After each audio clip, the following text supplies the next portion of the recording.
Every morning at 5:45 a.m., Henry sat on platform 2 of the Cedar Ridge train station.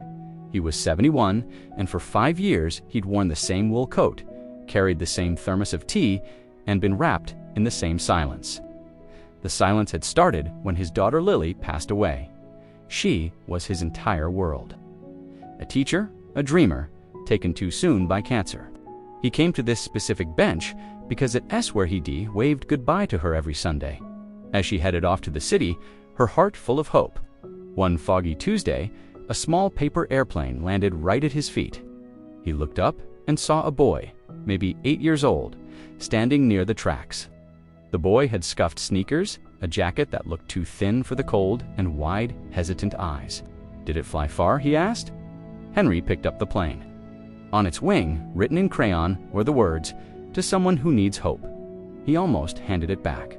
But something in the boy's lonely, searching eyes reminded him of Lily when she was that age. "It flew all the way from Courage," Henry said softly. "That's pretty far." The boy came and sat beside him. "I'm Sam," he said. "My mom works nights at the hospital. I come here so she doesn't worry about me being alone." Henry nodded slowly. "I come here to remember my daughter." They didn't talk about their pain. Instead, they talked about paper. They discussed how to make the wings stay stiff and which trees were the best for catching stray planes. Day after day, Sam came. They started building airplanes together, using old newspapers, grocery lists, and even the crossword puzzles Henry never finished. One afternoon, Sam looked up at him and asked, "Do you think she can see us from heaven?" Henry's throat tightened. "I hope so," he managed to say. "She'd love you." Sam smiled, a real, bright smile. "I made one for her." He handed Henry a perfectly folded plane. The edges were crisp, the wings wide. On the side it read, "For Lily, from Sam and Henry." For the first time in years, Henry cried, not just for the daughter he'd lost, but for the boy who had given him a reason to look up from his grief. Weeks later, Henry walked into Sam's school carrying a shoebox full of paper. He started a club he called Sky Letters.